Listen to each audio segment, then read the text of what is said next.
35 laps of action to come here tonight for the grand final of the Nations Cup. 12 drivers on the grid, but only one winner for World Series 1 here in Montreal. And here is how the field will be set. It is Kylian Drumont, the Frenchman, who starts on pole position, a fan favourite here tonight. Takuma Miyazono will line up alongside him on that front row of the grid. His compatriot Takuma Sasaki heads row 2. Alongside him is Koke Lopez, the former champion. Next up, you've got Kai de Bruyne, the Dutchman. Can he do well in the X2019? Well, he'll have Killen Roach hot on his heels. Next up, you've got Valerio Gallo, another former champion, 7th on the grid for him. Guy Barbara, the Australian, lines up in 8th position. On the fringes of the top 10, Adriano Carrazza, 9th place, on the work for him to do, and likewise Jose Serrano didn't go his way in the sprint race. He lines up right down the back of the field, as well as Angel Enestrosa in 11th place, with Robbie Heck, the American driver, completing our 12-driver strong field. So 3 tyre compounds available, 35 laps of action. Kylian Drumont on the soft tyres there, JB. He wants to go and get as much of a gap as he can possible early on. Yeah, for those unfamiliar with the tyre strategies in these World Series events, the soft tyre is a statement of intent. It's saying, I'm going to go fast very quickly at the start of this race. Do not get in my way. And interestingly, only, as you said, Kylian Drumont opting for that. Miyazono, Sasaki, Lopez and de Bruyne from 2nd to 5th, all opting for that slower medium compounder tyre. Callum Roach, also interesting, in that hard in P6. So we'll see how that pans out for him. Well, a very fast-paced race is what we're expecting. 35 laps of action in qualifying. They were doing sub-1-minute laps. I wonder what it would look like under rated conditions, and I am wondering who will be claiming 6 points and the checkered flag in those 35 laps time. It's Kylian Drumont, the man who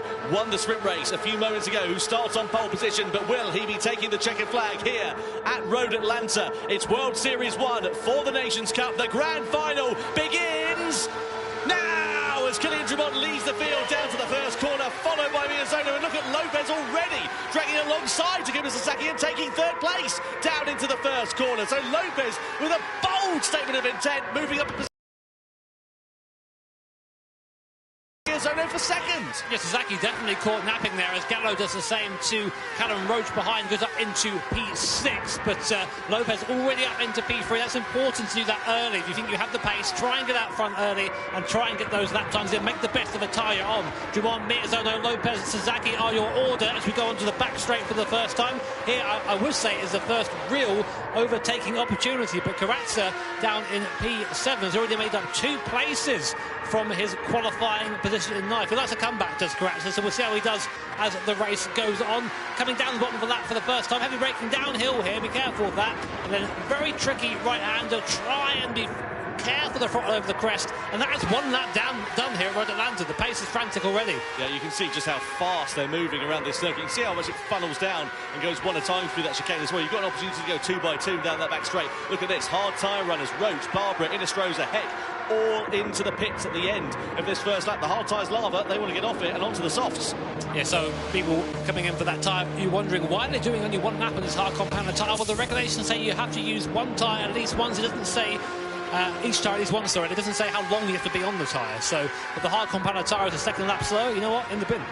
Penalties coming in for Takuma Miyazono. Valerio Gallo at the start of the 2nd lap into the clutches, and if not, allow Kylian Drumont. Koke Lopez is comfortably the most experienced man here out of anyone in the field. This guy's he's done 63 races he's done at these live events. He knows how to win races. He knows how to win championships. So, yeah, definitely any move to be made, he will make it. On board Sasaki, what a great camera view. This gives you a real sense of speed of this thing. I drove this thing around to yesterday, and I got to tell you, it is very difficult to keep up with this thing. It's incredibly quick through this S section. You can see that you can't go 2 by 2. It's 1 at a time through that section of the lap. Then it begins to open out a little bit, but there's not that many heavy braking zones on this circuit. You go down into 4th gear for this right-hander. It's the chicane, really, where the best overtaking opportunity is on this track. And you can see now, it's the age-old story. Miyazono versus Sasaki. They were knocking 7 bells out of each other in the sprint race here earlier on tonight, and now they're close to one another, nose to tail on track. But Miyazono darts out of the slipstream here of Koke Lopez as we come down the back straight. Miyazono's got the inside line. He's got track position,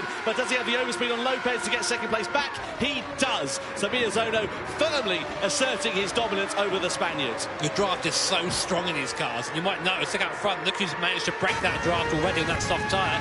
Kylian Drummond. So watch out for Kylian. He needs to put in some very quick laps now, but we'll check in with him later. Meanwhile, on board still with Takuma Sasaki. This time it's Coque Lopez. He's looking at the back of, and not his countryman, Takuma Miozono. We go back down the hill here. What an awesome circuit, Road Atlantis. One of the best circuits in the US, in my opinion, and probably in the world, actually, if we're going to talk about that. But such a challenge for these guys and these drivers. Now look at the back of Sasaki. Look who's managed to catch him back up. It's Kai de Bruin. Out of nowhere comes the Dutch driver. Looks up the inside here.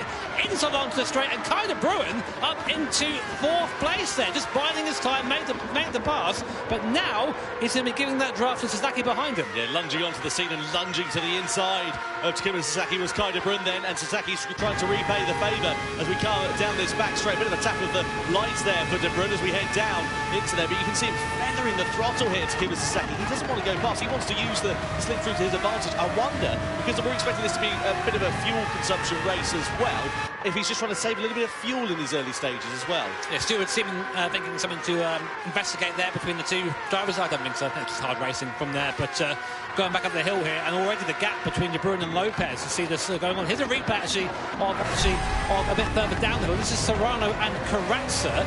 So Serrano gets past Carrazza, just getting a little moment of that curve that I saw him in qualifying make that mistake. It's very tricky to put down 800 horsepower with no traction control at that corner. Yeah, especially with the aerodynamics are not working at their optimum, because of course you're not going that quick coming out of that particular turn on the track. Very aero dependent and very aero efficient cars, these machines. You can see Lopez there now down in 3rd place, 7 tenths of a second. He's sort of dropping off the back of Miozono at this point. Sasaki's down into 5th position then at this point. De Bruin's up into 4th place. So down this back straight we go, and Sasaki with now more work to do than he was anticipating at this stage, especially given where the Japanese driver started. But De Bruin is on an absolute flyer here. He's right onto the back of Coque Lopez. They're both on the same combat of tyre. It's not like De Bruin's got an advantage with tyre combat. He's got a phenomenal amount of pace. He's got the inside line. Can he lunge into T1? That was audacious from Kai de Bruin as he goes up into 3rd place. Those sort of moves are just 100% commitment. Kai had already decided before it even got past Lopez that I'm going for this move. And if he turns in, he turns in. But Kai needs to do that. He's got pace right now. He cannot afford to have that pace hindered by the cars in front. And the Coque Lopez, very quick driver, but I wouldn't say in these cars he's the quickest in the field. Just to give you an idea of the difference in terms of pace between De Bruin and Lopez. Lopez last time around a 1 minute flat, 7.94. Kai de Bruin, a 1 minute flat, 1.62. 6 tenths per second faster. In these cars around this lap, that's a 4 nights worth of pace. And that is the fastest lap of the race, even faster than Drummond on the soft compound tyre. Well, it's not over yet, is it? This one with Kai de Bruin. Kai de Bruin and Sasaki under investigation. So I wonder whether that's what caused Sasaki to go down the order. Let's have a look and see what happens later on as this continues on. That's no further action, Tom. Right, sorry, beg your pardon. No further action there, so the steward's thinking, yeah, that's fine. And we go back to this amazing battle. 290 kilometres an hour for the apex of T1 there. I cannot imagine the size of these virtual drivers and their necks are through there. They've been massive. But what happened there? Sasaki just through, I think Lopez got on the curb a little bit there? Yeah, quite possibly, unless they said no further action, unless there was a bit of contact that we didn't see, and Lopez has just been the gentlemanly thing of letting off. I don't think that would be the case, but again, we didn't see exactly what happened. Anyway, it now sits with Sasaki in 4th place, Lopez in 5th position, De Bruin up the road in 3rd place. Interestingly, Tom, sorry, I'm just looking at the timings. Miozono was quicker than Drummond on that lap. And there's no slipstream, that is just pace. So maybe those soft tyres are starting to go the other way. Maybe the medium tyres are time to be on around here. Well, we're expecting the tyre distance to be about 7 laps or so, weren't we? We were expecting the mediums to be the favoured bit of rubber underneath these drivers. And Valerio Gallo there sitting in 6th place at the moment, not having too bad of a run. Got a good view of the battles unfolding in front of him, but he's not quite in contention for the podium places at this stage at the moment. This is what we are used to seeing in these longer formats of races. It starts off quite frantic, it gets a little bit quiet in the middle stages of the race, and then it really picks up towards the end as all the strategies begin to unfold in front of us. And we're using all that curve there and a bit more and some of the grass on the entry and the way in there. You know what, if it works, it works. And if the stewards don't say it's within track limits, then it's all free real estate. So following Valerio Gallo as he closes onto the back of Coque Lopez. Lopez had a great start there, managed to get up to 3rd place initially, but since then maybe lost a little bit of the pace. and is starting to fall back down the field again. Drumont managing to lap a bit quicker that time around than Miyazono, but they're just trading lap times. So it's interesting to see that soft tyre not quite performing at this stage of the stint. No, just see Kylian Drumont there, 2.3 seconds, the advantage he has on that soft compound tyres. Is he going to be coming in within a lap or so? Goes round this time, carrying on with those tyres. 1 minute flat 7.03. He was half a second slower than Miyazono last time around. So maybe. Let's have a listen here to Lopez.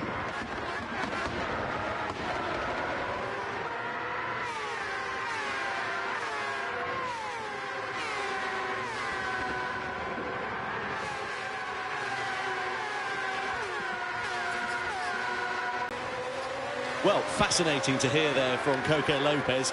Really good to get a bit of backstory about the driver, the former Nations Cup champion, as he sits in 5th position. Right behind him, though, is another former champion, Valerio Gallo. Look at the tyres on the rear of Kylian Drumont, down to 23%. They're going to be feeling pretty second-hand at this stage, and they're going to be going down at a vast rate of knots. He carries on in the lead of the race for another run round. Does the Frenchman at the moment. He's got a box. He's got a box soon. He's doing 108 right now. So sorry, 1 minute 8.8. Get that right. But that's still 6/10 slower a lap than me. Look at the gap in the front. 1.6 seconds now between Miyazono and Drumont. I think if he stays out on this soft tyre any longer, he's going to risk ruining his strategy here, because Miyazono is able to keep that pace on a tyre that is worse than Drumont. There you go. You see the gap there coming down a second in 2 laps. Drumont needs to respond to this. So Drumont then through that right-hander. This is where he's going to be really feeling the pain of the poor traction of those very worn soft tyres on the exit of that corner. Kylian Drumont just going to not be feeling good at all. Look at that rear left, down to 12%. The rear right is absolutely fine. Illustroza going into the pit lane then, so he's gone for the medium tyres. Where is he going to emerge and on what tyre as well? I know he's a bit of a way down the order and out sequence, but I'm just keen to see what his strategy is. He goes for the soft tyre then in the middle stint. Drumont has to come in, otherwise he's going to end up sending it into the barrier, I am sure. Miyazono carries on the medium compounds. Now, where will Drumont go in the middle stint? There we saw that. He had a really bad pit entry there. He I think, just got out of shape going into the pit lane. So those rear tyres there just burnt. He goes on to another set of the soft tyres. So that's at least a free stop then. It's going to be from Kylian Drumont. And I think that's going to be the fastest way around here, Tom. Yeah. I think that you're absolutely right. Go for the hard tyre as late as you possibly can. Try and get those, like we saw with Igor Fraga, actually, in the Manufacturers' Cup earlier on tonight. Just try and do a one-lap dash on those and have as little time on it as you possibly can. See De Bruyne and Sasaki all over each other like a cheap suit at the moment as they try to find their way past one another and navigate around this fantastic Road Atlanta circuit over the crest of the hill. Sasaki there looking for an inside line. He's in the slipstream there, pulls out of it from Kai De Bruyne, so doesn't want to get himself ahead of the Dutchman at the moment, just wants to stay in his wheel tracks. Through that left and then the right hander we go, up over the crest of the hill. These medium tyres still holding on pretty nicely as it stands. Lap time's a little bit slower than we saw earlier on, but nonetheless still pretty good. They're still lapping quicker than Drumont was when he boxed. So Miyazono, though, the pace very, very strong at the front of the field for Takuma Miyazono. Comfortably the quickest man in the first 5 cars. Serrano, actually, the quickest man on track on that last lap, down in 6th place, but not quite making his way to the front of the field just yet. So we're with Valerio Gallo right in the wheel tracks and bumping Coque Lopez. Now, he just got a warning for that, and I just saw him do it again there right on camera. So I'm not sure what the stewards are going to say about that. I don't think it was... It's a tricky one, because you don't want to lose momentum, and you can do that by giving the guy in front a little bit of a tap, but if you do that, you might also risk damaging the cars. Look at that in front as well. You've got De Bruyne versus Sasaki. He keeps doing it, does Valerio Gallo, and the stewards will be coming down like a ton of bricks. Lopez decides to get out of it. He lifts off the throttle down this back straight, says thanks very much, and lets Gallo back through. He wants absolutely no part of what's going on at the moment, does Coque Lopez, and I wonder whether Gallo may be under investigation once more and possibly being set for a penalty here, because the stewards have seen now another 3 instances of that over the course of that last lap. Yeah, you can get away with it once or twice, but after that, maybe not. But we'll see. I mean, I hope we don't get a penalty, because I want to see the race started on circuit, but that's just how things are. There are rules for a reason. Still on board with the Italian Valerio Gallo. Pace is good for him on this mid-stint. 1 minute 0.2 last lap, so very, very quick at the moment. He's got the bit between his teeth, and now looking to try and close in on Sasaki and Kai De Bruyne, who I think his effort has, I say, it's not fallen off. He's done a 1 minute 0.4 last lap. Interestingly, a mistake, I think, from Miyazono last lap. A 101.1, which is about, I half a second slower than he has been doing over the course of this race. Sasaki looking to the inside of Kai de Bruin, up the inside goes the Japanese driver up into P2. Now, can he catch his fellow countryman? Beautiful block pass there from Sasaki as he came through the chicane. He's coming around that right hand, a tighter line though, and De Bruyn's not going to take this line down. Is he going to try and do exactly what he did last time on Lopez? He goes for the move on the inside and goes through, back into second. Kai de Bruyn, fantastic bit of commitment he's got through that first corner, and that's left Sasaki under threat here from Valerio Gallo. Look at him pushing the rear of the Japanese driver's car. You've got to be so careful, especially through these high-speed corners. Any wheel-to-wheel contact, and it's straight off to the single crash. Lopez there going through on Gallo, and you can see Roach there as well. He's out of position down in 11th place. So what's happened there to Callum Roach? Because he's down in 11th place, he's already a lap down. Something's gone wrong there for the American. He's made 2 stops at this point, and it is a very short lap, but I'm not quite sure what happened. I think Lopez isn't the sort to run into the back of someone. Maybe Roach just got a bit out of position there. Roach now trying to unlap himself from Coque Lopez. We don't really get many instances of cars being lapped around here. Diving up the inside, and now... The thing is, this is going to cost Lopez time. Callum Roach, he's well entitled to do that. You can unlap yourself, but Lopez is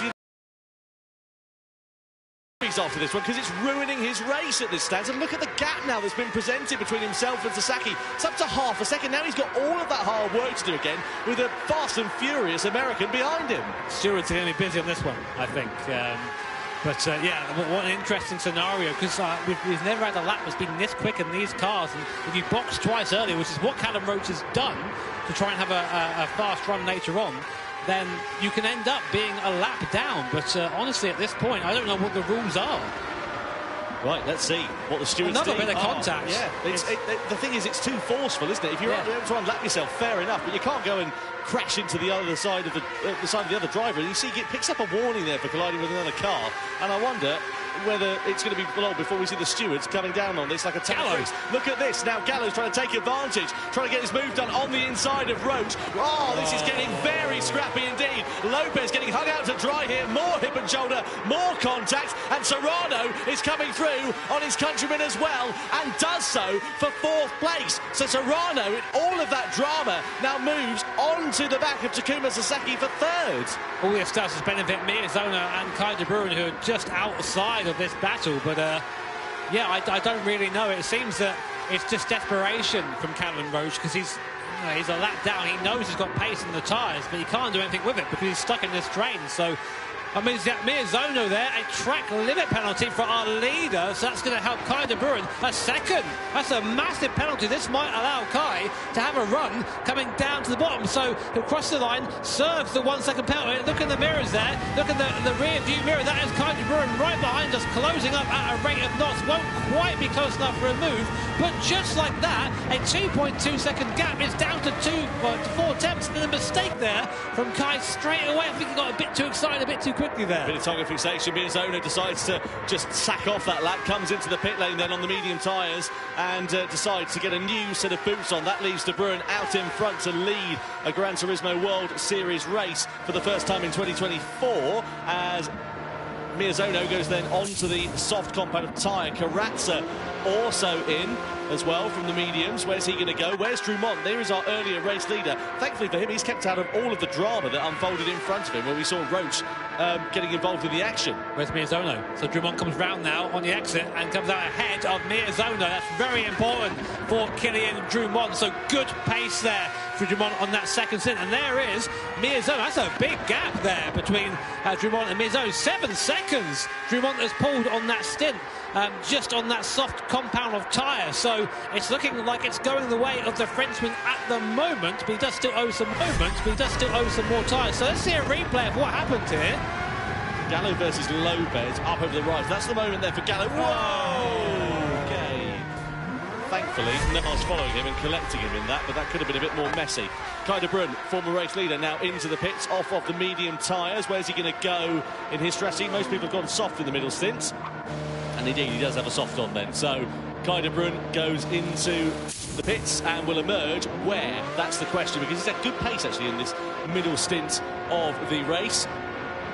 He's looked pretty good so far as the Dutchman. Look at the rest of the field, though. They're all involved in traffic. You've got, oh, hang on a minute, Callum Roach right in front of Takuma Sasaki. Right behind them, you've got Serrano and Lopez. You've got Guy Barbara lunging to the inside as well of Serrano.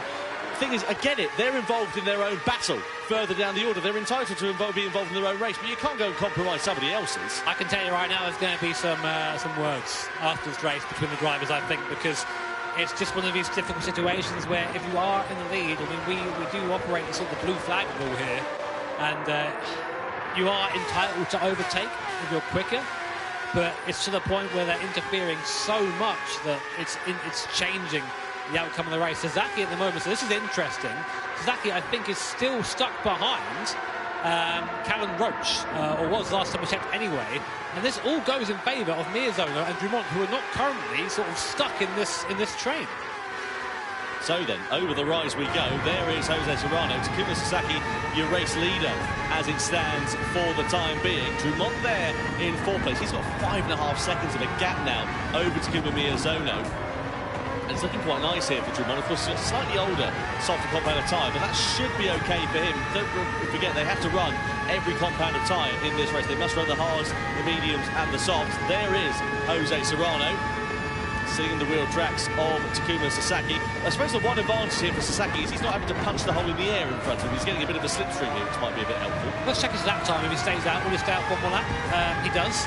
Lap time, his last time around was a 1:01.4 on the slow end. This lap, a 1:01.7, so an okay lap time for mediums at that part of the stint. Oh, Sasaki almost won that curve on the outside. Every time I see that, I cringe a bit. I think how many times I've gone through there, touched that curve and gone wild, and we're just showing you how difficult it is to thread the needle of these cars through here. Inestrosa and Robbie Heck behind now. The second place Serrano trying to find their way through on their strategies, of course, but a lap down. So what does Serrano do in this situation? You don't want to let him by if you lose time, but you don't want to risk being lunged for one of these guys like that. And then Ango Inestrosa, I think, either having contact with Serrano or being punted himself in the background. It's carnage. These cars are very fast around this circuit. And there's Coque Lopez now trying to find his way through. Do these guys get blue flagged or what? What's the rule here? Yeah, well, it's under investigation. Also, no further action, I should say, there between Gallo and Lopez for that collision that we saw a little bit earlier on. Oh, this is just...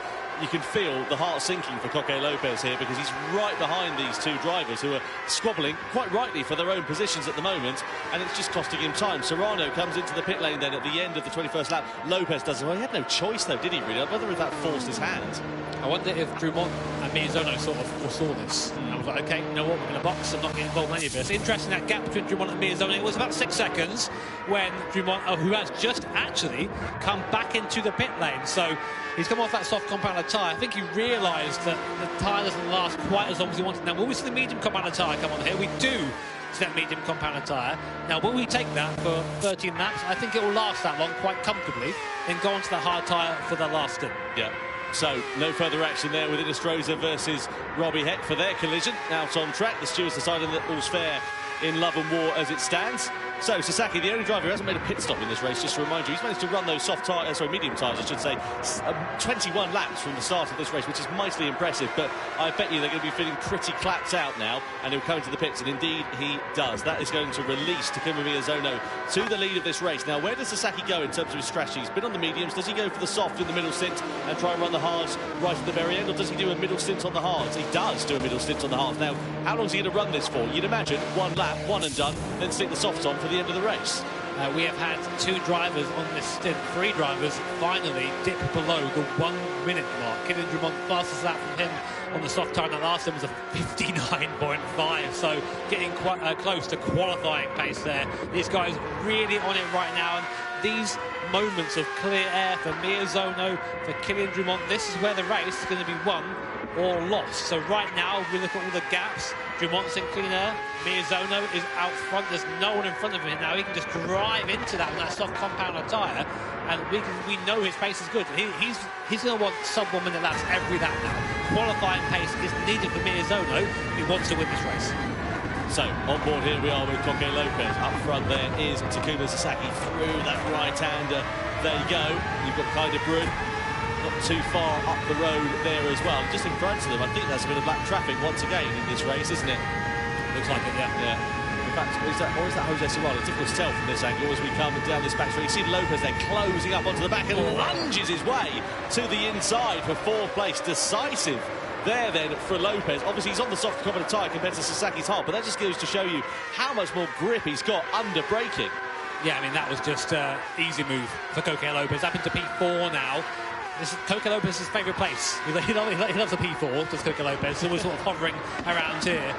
Good last lap from him, 59.7. So the pace is there for the Spaniard in the X 2019. Is it enough to catch his fellow countryman? Callum Roach, though, is between them at the moment, so that might help him slingshot up to him as it is. So here are the current tyre stats so far. Miyazono has taken the medium and the soft, as have the other top four runners. A reminder, you do have to use every compound of tyre. Only person, the people who've done that so far, are the bottom four, which is maybe the reason we've seen them being lapped at the moment. So, lap 23 out of 35. Miyazono still leading this race. He's on the soft compound of tyre as it stands. He's setting very fast lap times. Another 59.9. He's the only driver, aside from Coque Lopez, who was in the 59s last time around. But here is the man who is trying to challenge him for that victory. He's kept himself out of trouble, out of harm's way. Crucially, out of all that lap traffic drama that we saw early on as well. It's Kylian Drumont, the man who started this one on pole position, and that is going to be music to the ears of him. Look at that clear air in front of him. It's very hard to come by here at this Road Atlanta circuit, but at the moment he's lapping it up and doing a superb job. Probably the only thing I can foresee for him is that he's got Valerio Gallo on the soft compound tyre behind. Both, though, roughly about the same sort of time. The fact is, Drumont last time around was a 59.8, and that is exactly the same time that Gallo was setting on the soft compound tyre. Yeah, so I mean, you can just see the pace of these guys right now. This is basically the hot lapping part of the race. Everyone's finding a little bit of space. Everyone knows the car right now. Everyone knows what they're capable of, and they just need to be putting in these quick laps. It's taking an analogy from F1 as Schumacher Hungary from whatever year that was, 98. You know, it's that. You have to just get your head down and just perform, get those results. These guys, they're the best drivers in the world in Gran Turismo. So many of them now dipping under 1 minute for a whole lap of Road Atlanta. The pace here is unreal. 10 laps to go then here at Road Atlanta for the grand final of the Nations Cup. Kai de Bruyne, we ride on board with him. Is he bob on for a podium? Let's find out a little bit more about the man behind the mask. No, we won't. We'll do that a little bit later on, because you can see Kai de Bruyne sitting there in second place. There is Takuma Miyazono, 3.8 seconds, 3.6 seconds now up the road. De Bruyne's catching. He is. He is catching. But this would be amazing for the Dutch driver. One of the youngest drivers here is Kai de Bruyne, but you wouldn't know that from his driving. Very mature driving style, very fast as well. And I think at the moment he has the pace capable of catching one of the best GT drivers in the world, Takuma Miyazono. Here is Adriano Corazza, again driving from a poor grid position, P9. He started up in P6 now, so decent comeback so far, but I just don't think he has the pace to really challenge that top five at the moment. Warning triangles for some of the drivers on their rear tyres, Robbie Heck and Guy Barbara. That means that their tyres are absolutely cooked. They've got to come into the pit lane at the end of this lap. Sasaki comes into the box then, off of the hard tyres on this middle stint in the race. He goes for the softs right to the very end of this one then. So Sasaki's done all three tyre compounds. Now he can run to the checkered flag. What about the likes of Takuma Miyazono, Kai de Bruyne, and in fact all the drivers in front of Sasaki and Drumont, actually, for that matter, as Drumont comes into the pits for his final stint in this race. Where's he going to go? Medium tyres then for him. Just comes in for a bit of fuel. By the looks of things, he's quite happy with those medium tyres. He's deciding not to change them with 9 laps to go. Probably just an update on some of the rules questions we asked a bit earlier on. And it's basically, if you get a blue flag, you have to get out of the way. We don't have that information, whether they've been shown blue flags or not, but you are allowed to retake or re-unlap yourself if you have the pace to do so. So then, here is Drumont coming down through, just sitting all on his own at the moment. Where is he in terms of his lap times? Last time around, of course, he was a little bit slower, 1:06.4, because he came into the pit. Oh, it's in the wall! Kylian Drumont's thrown it away! I don't believe it! The Frenchman, coming out of the pit lane, made a pit stop for more fuel, stayed on the medium compound of tyres, and he sends it into the barrier on his outlap. That has handed this race to Takuma Miyazono on a platter, and a massive just sigh, collective sigh here at the venue in Montreal. Sad to see it end that way. Sad to see it end that way. Here's a replay of what happened. So we're on board with Drumont. Comes onto the curb there, turns in, just gets on the curb a bit too much. You just can't save it at that point. The car goes off, and Dumont will be absolutely kicking himself down there. What a way for that to end.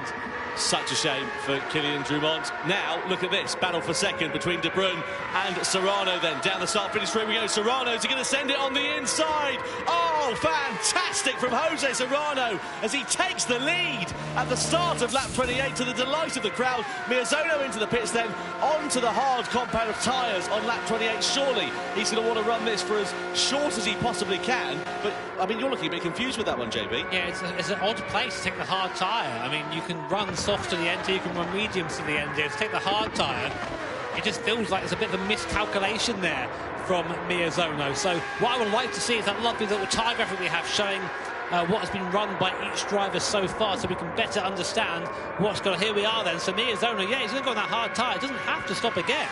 I mean, you could come in again for another soft tyre, but it doesn't seem right to me. Serrano, who's currently out front, also has to box for that hard compounder tyre. But on this pace he's on, if he can eat this out right to the end and pit for the hard tyre right at the end of the race, he has a chance of winning this. Well, every other driver in front has to run the hard compounder tyre. So it's going to be interesting to see what happens here. Kai De Bruyne there into the pit lane. So where does he go from the soft compounder tyre? He goes on to the hard as well. So are they just going to run the hards to the end of this race, or are they going to try and get them off as soon as they possibly can? At the moment, it's looking okay. Kylian Dumont on the recovery after sending it into the barrier. He's had a sequence, though. He's a lap down on Coque Lopez.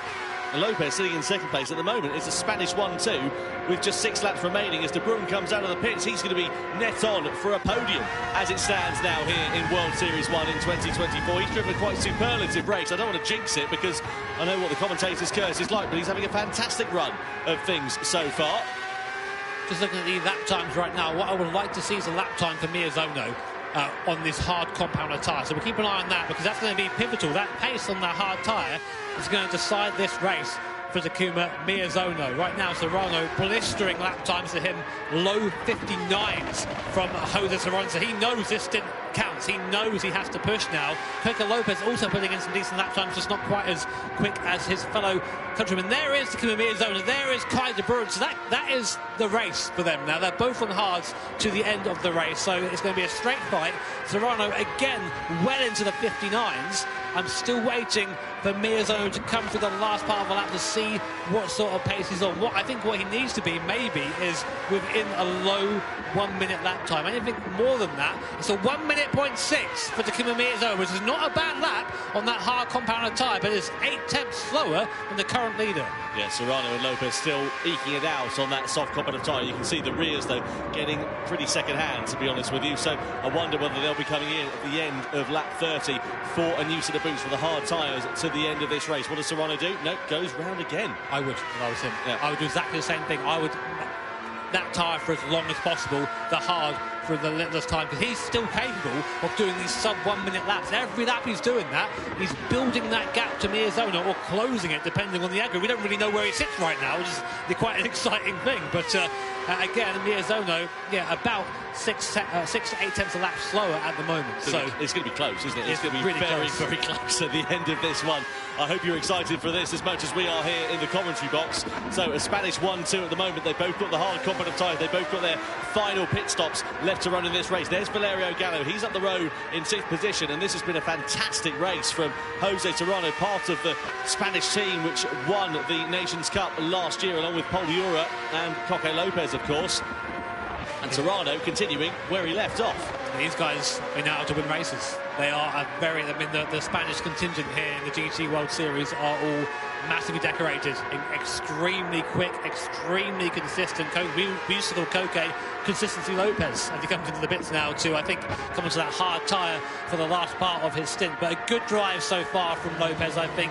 The best he probably could have done from where he was in the grid. Got a bit caught up mid-race with some of the lapped cars there, which I think has sort of hindered his charge somewhat, but still a great drive. Again, Serrano still in in under a minute on those worn tyres. What can Miyazono do? Well, Lopez here was lapping pretty similar to Jose Serrano, but he was about 5 seconds or so back. So I wonder where he's going to emerge in relation to Miyazono and Kai de Bruyne. That will be the proof in the pudding for where Serrano is going to emerge. Let's have a look and see what happens. Through the first corner we go. Miyazono goes through up into second. That's to be expected. But where is Lopez going to come out of the pit, and how far behind Miyazono, or indeed will he be behind Kai de Bruyne as we start the 32nd lap? Lopez there, 2.9 seconds away.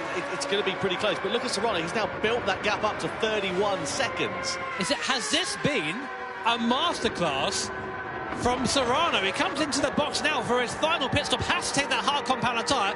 32 seconds was the gap as he came into the pits. Will he get out before Miyazono crosses the line and overtakes? This is now everything for this race. These mechanics chucking on a set of the new hard Michelin tyres. Serrano exits the pit lane.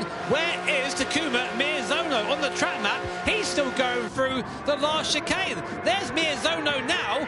Where is Serrano? Miyazono coming around the last corner. Serrano now exiting the pit lane. Where is he? Across the line. Still waiting. Still waiting. Still waiting. There he is. It's Serrano out in front. He is! Jose Serrano out in front of Takuma Miyazono. What a stint from the Spanish driver, and now it's a straight fight between two of the quickest GT drivers in the world. The only thing I will say, Serrano's got to get temperature into those tyres as we come through these first few corners. It's fast and flowing, and that's where Miyazono will be able to use the extra speed. He needs to go now, as soon as he can, to give Miyazono in order to be able to win this. It's Serrano versus Miyazono, Spaniard versus Japanese driver, as we come down this back straight. So Miyazono's got the advantage of the slipstream. Is he going to have a dive to the inside for the chicane? Serrano's going to be wide to that, goes to the defensive line, tries to park it on the outside. Miyazono goes for the outside line. Side by side they go, down into the chicane, and Miyazono leads at the end of lap 33. That was crucial for Miyazono. He needed to do that to take the lead away and retain his chances of victory. This fight is going to go down to the line. Guarantee Miyazono was shocked when he saw Serrano ahead of him there. No one would have suspected Jose Serrano to have that pace in the mid-stint, but we should know better than that by now. This guy is a multiple winner here in the GT Life and the World Series. Miyazono rocketing away down the hill there, using the advantage of not having to run through the dirty air, and he just needs to build a bit of a gap coming down to the straight. Already 8 tenths in that first sector. Miyazono is locked in now. Can Serrano do anything from here? Sasaki with a penalty there in P5 as well, but the battle remains up front, weaving on the straight, trying to break the draft. Can Serrano do anything to catch Miyazono? Well, the crowd here are absolutely loving this one in Montreal, and Miyazono pulling out an advantage of 6 tenths of a second in a lap. 2 laps soon to become 1 remaining then here for Miyazono. It is now or never time for Jose Serrano as we come around the final corner here at Road Atlanta to begin the final lap for the grand final in the Nations Cup. It is advantage Takuma Miyazono as we go through turn 1. You have to wonder, what if Serrano stayed out one more lap on that soft tyre? Would it have mattered? Would it have counted? Who knows? But we're on the last lap here, 8 tenths of seconds to lead.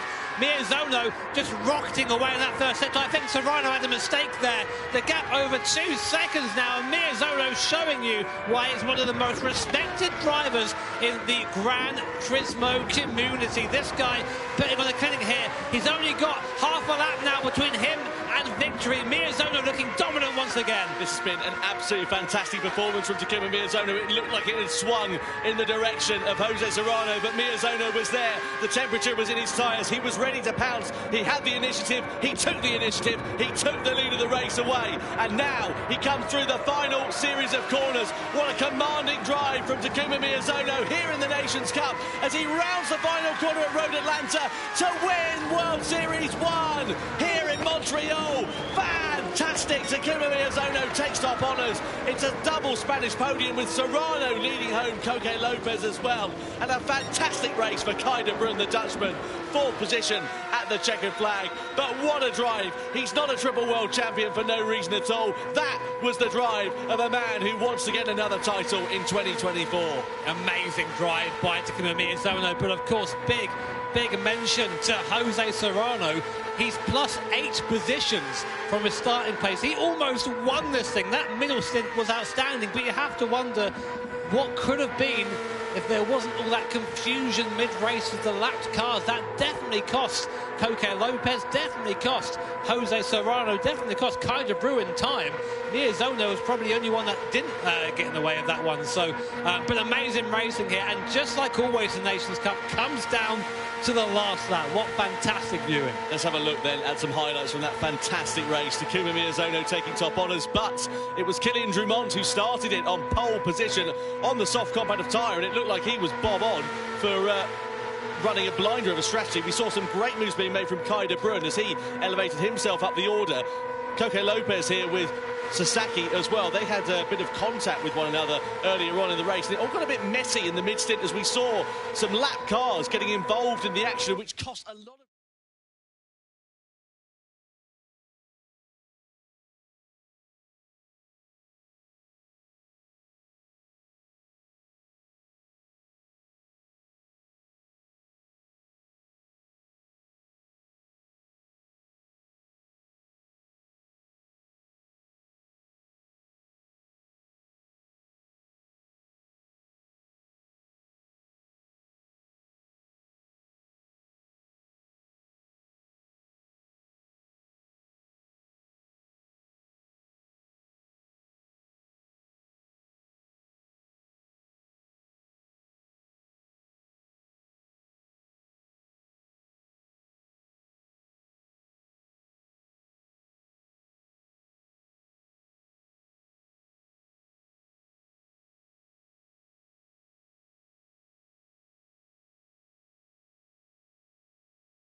So then, drivers lined up, ready to go on the grid for the first race here tonight in the Nations Cup. This will decide the grid for the Grand Final. We're in production cars at Watkins Glen for our first World Series event of the season in Montreal, Canada. The crowd are on their feet and ready to go racing, and it's Takuma Miyazono in the Ferrari F50 who will line this one up on pole position. Takuma Sasaki on the front row of the grid, and the Maserati is alongside him. Then the second row headed by the Chevrolet Corvette of Kilian Drumont. Guy de Bruyne, the Dutchman, in the Ferrari F40 in fourth place. He's ahead of Valerio Gallo on row 3 in the Ford GT. Then you've got Jose Serrano in the Lexus LFA. Killian Roach in the Mercedes-Benz McLaren SLR, 7th on the grid, ahead of Coque Lopez in the Porsche 911 GT3. Angel Nestroza lines up P9 in the Lamborghini Diablo, ahead of Guy Barbara in the McLaren F1. And the final row of the grid is comprised by Adriano Carrazza in the Dodge Viper, ahead of the second Ford GT. That's Robbie Heck down in 12th position. Home track for him, Watkins Glen. He'll be hoping to get a bit closer to his compatriot in 7th. Man, it's just so cool to see this lineup of cars about to take on 7 laps of Watkins Glen. Now look out front, Miyazono's out front in that F50. He, even with the rolling start, is going to be punching a hole for all the cars behind him down to that first chicane. So until he gets there, Miyazono, I imagine, is going to be driving in his mirrors, and pretty much it's his to lose. If you're in mid-pack like Gallo or Serrano, actually you're going to be in the train, in the slipstream train, and you've got as better chance of anyone as moving up the field. But keep an eye out on that Viper, keep an eye out on that Ford GT as well. I was told earlier they're pretty quick in this class, so cars definitely to watch throughout the race. So Takuma Miyazono leads the field then around the final corner here at Watkins Glen. We're about to get the sprint race underway for the Nations Cup here for World Series 1 in Montreal. It is going to be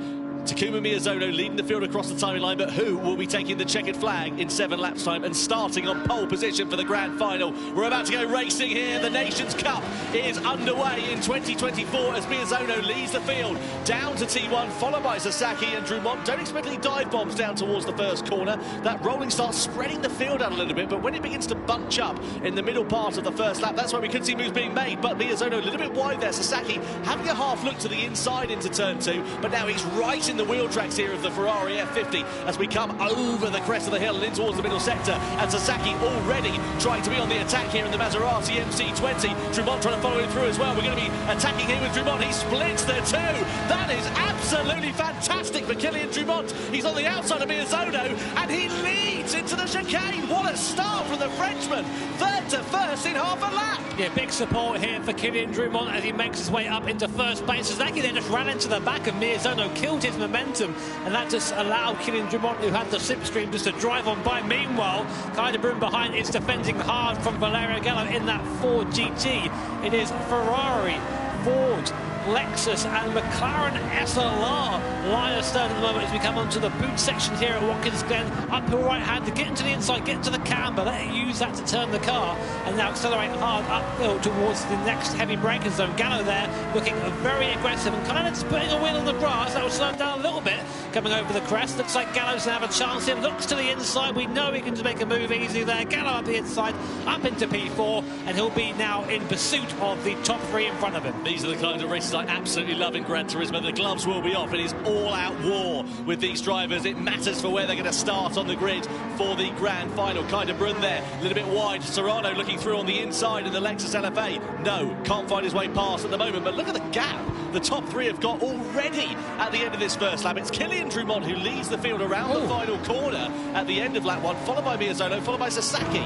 Big moment under braking there for Sasaki. The car got all kinds of sideways, but that is a challenge of these production-style cars. Not quite as stiffly sprung as the race-prepared machine, so they do move around a lot under braking. And awesome to see Sasaki there just gathering back up and get back into the chase. Up to lap 2 then, lap 2 of 7 here at Watkins Glen. We're on board now with Sasaki. He's going to be again in the tow with Miyazono. And that F50, a little bit weak in a straight line compared to the cars around it, which means that Sasaki should do, if he doesn't run into the back of Miyazono this time, goes to the outside. He should have the overspeed. Miyazono's going to make it work for it. Pinches his fellow countryman there. That's a little bit cheeky there from Miyazono. Stops the move being made. What do you reckon of that, Tom? Stewards might be able to look at that. I don't think that was entirely fair because Sasaki had to get out the throttle to avoid going onto the grass. The thing is now, you've got to keep an eye out for Valerio Gallo, this man here in the Ford GT. What he needs to hope for is that the top 3 start squabbling and fighting amongst one another, because that will bring this lot right back into play. At the moment, they've built up such a comfortable cushion that they don't really have to be worrying about too much. But if it gets a bit unfair later on, we'll see see what happens. Speaking of unfair, and speaking of moves being made, let's have a look at this from Kylian Drumont. So you can see riding on board, oh, beautiful, just absolute cream and almond through the middle there, splits the two, down into the bus stop, and he's through it ahead. That's just 100% commitment, 100% confidence. You need that to do well here at the GT World Series Nations Cup. Meanwhile, the squabble for the mid-pack continues. Jose Serrano gets by Kai de Bruin. Has a bit of a poor start so far, down 2 places from his qualifying position. And Gallo, unfortunately, at the head of his pack, still unable to make any headway really into Sasaki and Miyazono. So just an FYI, if you're watching for the first time, you're wondering why these guys just bump drafting down the straight. But you're not allowed to do that. So you've got to do it on pace alone, as they say. So on board with Kai de Bruin in that beautiful Ferrari F40, a little bit older than some of the cars around them, but still awesome to see it going now. And also, if you're wondering why these cars are able to race against one another, you're thinking, you know, a car that's 20 years older than some of the other machinery, it's because we've got balance of performance. It gives us the opportunity to basically allow us to have a Lexus LFA fighting with a Ferrari F40, which in the real world you wouldn't get. I feel sorry for Kai, because all we can hear right in front of him is the LFA. He can't hear his own car. That wailing V10. Yeah. What a noise that makes. Meanwhile, the fight for second continues between Miyazono and Sasaki. Now, what will Miyazono do this time? Sasaki's going to try the long way around again. He'll carry more speed there, so he's gone, loses distance, carries more speed. He's in the draft of Miyazono, but not close. In the background, though, the fight for 4th place is really hotting up. Serrano looks like he's got by Gallo. No, he hasn't. Gallo dives back up the inside, retains 4th position for now, and this group is very slowly starting to catch the group in front, but it's not quick enough at the moment. Fastest lap so far belongs to Kylian Drumont, who's out on his own. He's pulled away from this pack. That is very impressive in a circuit that is so dependent on slipstream. Oh, Kai de Bruin looking with a bit of hip and shoulder on the inside there of Jose Serrano. Smattering of contact between the Lexus and the Ferrari. That might allow Kellen Roach into play there as well. Coming through into the final sector we go. Serrano with a defensive, tighter line. You see de Bruin there using the throttle on, off, trying to find the right application of it. He eventually has to just sit in the wheel tracks of the Lexus for the time being. But has he got enough opportunity, enough momentum to have a lunge up the inside? No, thinks better of it for the time being. But they haven't got time on their side. They've got to be a bit careful about this, because it's going to be counting down before they know it. We're already over the halfway stage. Yeah, that F40 isn't looking too fun mid-corner. He's stabbing that throttle, just trying desperately to get some rotation out of it, but just not able to do that whilst carrying any sort of tangible speed there. So this little second pack there, it's still formed of a few drivers. Coca Lopez at the back. So here's a replay. This is Sasaki and Miyazono. Was this for position? No, there's another bit of contact between them. Sasaki gets up the inside there of Miyazono, and it makes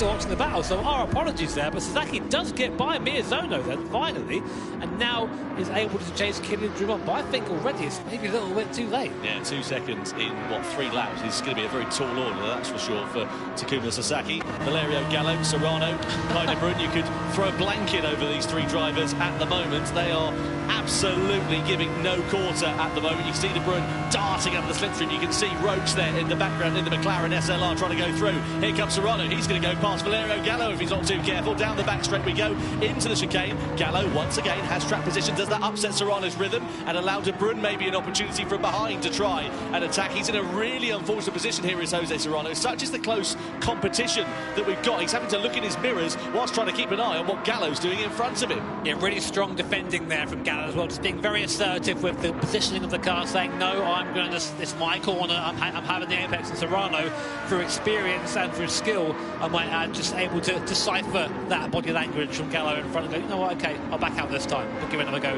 the next lap. But these guys are so close right now. At the back of this little pack, we haven't really spoke about it, we've got Callum Roach in the SLR McLaren and Coca Lopez, who are still part of this battle but just not able to move up on this train at the moment. So down the back straight we go in towards this tight right-hander. There's a lot of medium-speed corners on this circuit. There's not really any dive bomb opportunities in this part of the lap. You can see flicking it through the left-hander, very much one at a time, one-line corners through there, especially the elevation changes. You can see everybody running it really nicely and really clean. A lot of respectful racing going on, but no dive bombs being made. I gather, though, as we get into the final few laps of this race, that's when we're going to start seeing moves being made. On board now with Callum Roach in the SLR McLaren. I love this car, love seeing it out here and racing against a smattering of other awesome 90s and plus supercars. Great to see them all out here competing like this. If you're familiar with what this race means. It is setting the position order for the race, the grand final. So if Kylian Drummond finishes first, he will be on pole position, and so on and so forth. So it's important. Any position counts here. Certainly does. Miyazono then on the back of Takuma Sasaki through the right-hander we go, and he's really trying to challenge his compatriot now as we come down the back straight. Sasaki's pulling out of the slipstream. Look at that behind. It's like watching a darts game, isn't it? They're just throwing it through on the inside there. It's Kai de Bruyne on Jose Serrano. A decisive move from the Dutchman as he goes up into 5th place, and now his next target is going to be Valerio Gallo. A little bit sideways mid-corner there for de Bruyne. Keep an eye out for that, because he's had a few mid-corner moments. Gallo has a bit of a wiggle on the exit there as well, but he's just parking that car exactly where he needs to. Was there a bit of contact there into the left-hander? I think there was. Yeah, sideways there. Kind of did a good job to gather that back up again, but I get the sneaking suspicion that there's going to be quite a big accident quite soon if these guys keep going at this rate. Kai, they're really struggling. I think there might have been contact again from behind from Jose Serrano. It might have been oversteer into the corner. It's hard to tell from that cockpit angle, but Kai now, I think, really struggling to keep that F40 pointing the right way. Now the background, Coque Lopez out looking for a move on Callum Roach. He gets through in the Porsche. Up into P7 then goes Coque Lopez, and Coque's not really done much this race. This guy is a very decorated GT driver. Oh, Callum Roach up the inside. Big lunge there. NASCAR-style move from Callum Roach, moving Coque Lopez off the apex up into P. Oh, who is that? In the background, that's the Ford GT going off the track. And that is, Robbie Heck, the American driver in his home race, spinning out of contention and spinning out of a good starting position for the grand final. What a shame there, but it just shows you how close and how aggressively these guys are racing. We're going on to the penultimate lap now, so it's all to play for. Drummond seemingly going to win it at the front, but beyond that, it's anybody's game. Sasaki and Miyazono still joined at the hip as they go up through the S's once more. Now we know that the F50 that Miyazono in that awesome yellow paint is not quite as quick as Sasaki in a straight line, but using the draft, he's able to stay with them, and then is quicker in the corners. So unsurprisingly, there, a penalty there for Jose Serrano for some contact with another car. Sasaki passing Miyazono, I think, there in the background. Yeah, on the final lap. This is the incident which caused Robbie Heck to go plummeting down the order. So we got in a straight. Oh, he lost it on his own. He just hit the white line on the inside, then spent the next time saving it. Got it back, saved it again, got it. Ended up getting biffed there as well for good measure. Miyazono versus Sasaki, part 3. Miyazono up into 2nd position, so he's overtaken Sasaki again there, just off camera. He just missed it during the replay. So now Sasaki is back in 3rd position in the Maserati. Great fight between these two. Here is the replay. Yeah, Sasaki just up the hill here, and Miyazono using the slipstream to try and get back through, but I then think just lost it again coming through here. But great images between the two. Yeah, brilliant racing then as we come through the final series of corners. Look at this, side by side we go. Down into the right-hander, Sasaki on the inside, Miyazono on the outside. Maserati versus Ferrari, the two Japanese drivers giving absolutely no quarter. And Sasaki is back through ahead of Miyazono with just a couple more corners now remaining. Through the left we go, and surely this one goes to Sasaki unless he makes a mistake. He runs it onto the grass, onto the curb. Is that now a bit of an opportunity ready for Miyazono to try and pounce as we flick it through the left-hander? Kylian Drummond's 5 seconds up the road. He's going to win this one. We come through the final corner. Miyazono's going to try and out-drag Sasaki, but he's not going to have the opportunity. Sasaki's very, very close as Kylian Drummond takes the checkered flag and the victory. We come across the timing line then to begin the final lap. Actually, I beg your pardon, as we head down to the first corner. So Sasaki it is, with Miyazono very close behind. Yeah, Drummond so far in the lead there, Tom called the end of the race. That's how it's going, but we are still going. And in that, Gallo gets back through past Serrano. So Gallo up into P4, but now Sasaki and Miyazono, this is their last opportunity, and they've been scrapping the whole race. They know each other's moveset by now, but Miyazono looking to the outside, to be very brave to go around the outside here. He does, gets it done with a slipstream, which puts Sasaki now back into 3rd place. Coque Lopez now, by the way. Oh, it's all going on down here. Look at this. Guy Barbara, Valerio Gallo, Kai de Bruyne, Coque Lopez is up in 4th place now as well. Guy Barbara, Kai de Bruyne, and then you've got Valerio Gallo and Johnny Carrazza all in the mix here as well. It's kicked off massively superbly on this final lap, and somehow Lopez is having a fourth place. You've got lunges being made left, right and centre as we come through this left-hander into the final sector. Yeah, Lopez lost the car there down the bottom there, so that's now kind of brought back in there. Miyazono is now still defending here from Sasaki. These guys are still nose to tail. It's all going on everywhere on the circuit, with Drumont seemingly going to take this victory. They're side by side coming down the bottom here. Miyazono up the inside. Sasaki's going to try the long way around. Can he make it stick? No, not quite. Miyazono ahead with only 3 corners left. This is super close between these two. Gallo and Lopez are under investigation for a collision as well. Miyazono parks the car on the apex, blocks any opportunity there for Sasaki to try and go through. We come in towards the final series of corners. Once again, this time around it will be the checkered flag as Miyazono once again takes a defensive line and Sasaki tries to attack. Drumont will take the victory and pole position for the grand final. The Frenchman does it in commanding style at Watkins Glen. It's a drag to the line for second, and Takuma Miyazono does take second place ahead of Sasaki, but it's not over further back. Lopez then will take fourth ahead of De Bruyne, Roach, Gallo, Barbara, Carrazza and Serrano down in 10th place on the final lap. Wow, what a dramatic end to the sprint race there, JB. That was a certified Watkins Glen moment.